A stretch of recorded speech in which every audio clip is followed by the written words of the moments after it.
Okay, here we go.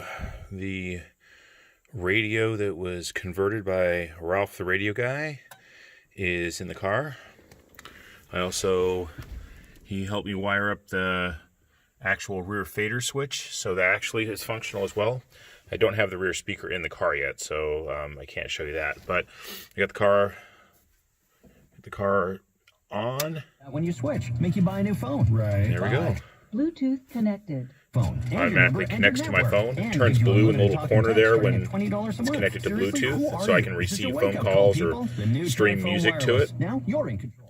Oh, you're burning it. Obviously I can go hit the Wonderbar, which will skip to the next strongest station it finds.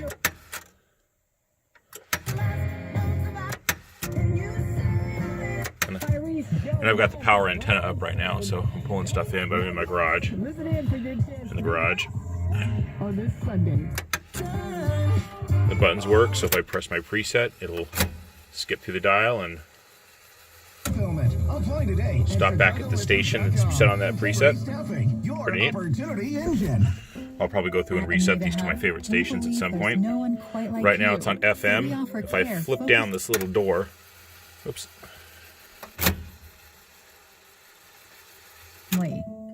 There's a little LED in the corner, and it changes colors based upon whether you're on, this is FM, so it's that color on FM. So if I just turn the radio off and on real quick, it switches it. Now that would be USB, if I had something USB connected. That's AM, so let's go find an AM station. I don't get good AM reception in my garage.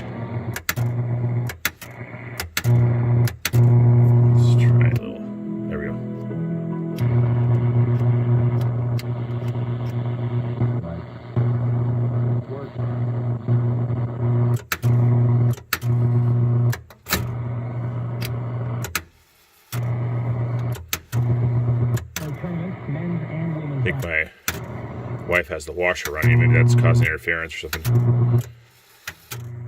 Outside it works fine.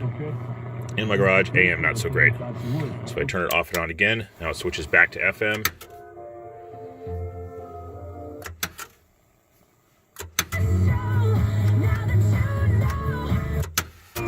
There's 100 stations on FM, obviously. That's the reason I wanted it, because we don't have very many AM stations around here. We got a ton of FM. If I wanted to, I could switch it to Bluetooth, stream Pandora or any of my music through it. The variety. If I also, it's great because if phone calls come in, this will pick up the phone and I can listen to the phone. So there's actually a little microphone right here next to this LED. I haven't wired it up yet, but there's an extension that plugs in the back of the radio, and then I can run this long wire, which is about a 10-foot wire. I could run it up the A-pillar, and I could put a microphone like up here on the top or somewhere kind of discreet, so that I can listen there, or people can hear me there too if I didn't want to have this little door down, which is covering up the microphone. Usually they mount these LEDs like in the face of the radio or underneath the dash. I didn't want that. I wanted it completely hidden. If I need to open this little door up, I can. This door is actually used for setting the presets on the buttons. That's how the radio actually originally worked. So really this is like the original radio. It's the original face and dial and everything. The only difference, instead of there being vacuum tubes and that were non-functional in there, it's actually got a modern radio circuit board in there. It's a Aurora FM 2.7 unit. And basically what happens is you put this board in there, and this board wires up to all the controls, and then you program it so it knows which control is the volume and what the sweep in on that volume is. It also has, it's got a virtual fader, so that I can fade left and right. Now I've got a single speaker in here, which is like the original speaker, but it's a new version speaker. The original speaker was just a single channel. In other words, it was a monorail speaker. This is actually a 6x9 speaker, but it's dual voice coil, so it's actually a stereo speaker and kind of one speaker. So if I fade left to right, it really makes no difference because it's all kind of coming out of one speaker. But when I put the rear speaker in, it might make more of a difference. This has some built-in features too, like if you move some of the controls rapidly one way or the other, it gives you information. So if I come in here and I go, see, probably not going to be able to do it now. FM 95.9. So basically, if you take the tone control and you rapidly turn it back and forth 3 times to the right, the voice control built into this board will actually tell you what station you're on. So if you're kind of wondering if you're on the right station, since the dial is an old AM dial, well, obviously it doesn't tell you anything on FM. So you can actually just rapidly flick that dial back and forth, or that tone control back and forth, and it basically will give you information. So all these things do different things if you kind of rapidly twist them in one way or another. The only one that I'm pretty much is going to use is if you cycle it on and off, it switches it really fast. It switches it from AM, FM, Bluetooth, USB, etc.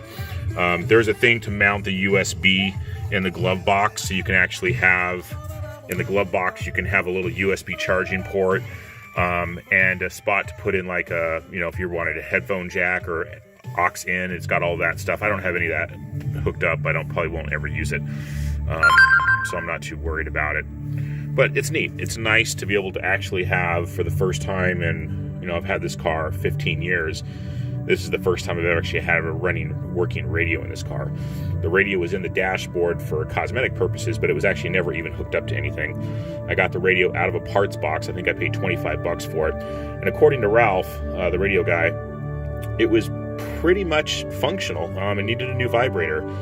But because there's no AM in this area, I would spend pretty much the same amount of money to go through the radio and have it all recapped correctly, because all the caps were original caps and they were kind of out of spec.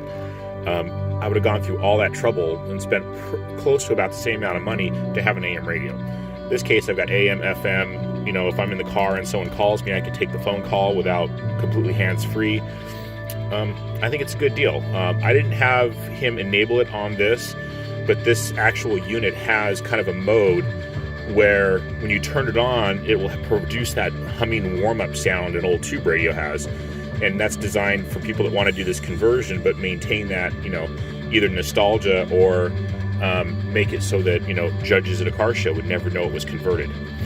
Some of the other things Ralph had to do to this to me, obviously he changed the bulb in the radio, because this radio was a 6-volt positive ground radio and I'm running 12-volt negative.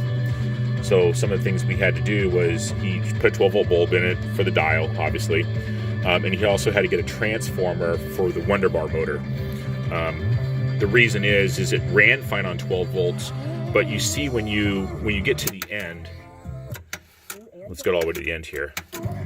So now that I'm kind of past my station, if I come in here and push my station again, you see how it flicks back to the beginning when it gets to the end? On 12 volt, that was kind of violent. And he was afraid that, if it kept doing that on 12 volt, eventually it was going to break something, because it was just a little harsh. It's getting twice the voltage that it was supposed to have. So he put a little, basically 12 volt to 6 volt transformer in there. So that part of the radio that controls the Wonderbar motor and the solenoid for that, that's still running on 6 volt. Doesn't care about whether it's positive or negative. It really doesn't care. But no, everything works exactly the same. I can manual tune. This is the signal strength indicator, so I can actually tell it what strength of stations I want to pick in for the Wonderbar. That way the Wonderbar will automatically skip over stations that are weak. So it's a neat conversion. All in all, around $600 something. Not cheap, but for the price to have someone go through this radio, recap it, tune everything out, make sure it all worked, convert it to so it runs correctly under 12 volt, I would have spent the same amount of money to have an AM radio. So not for everybody, but for me, that was the best choice. And you can see it here in the dash. I'm going to go ahead and turn the car off before I run the battery down too much. But yeah, looks great. Good job, Ralph. Thanks.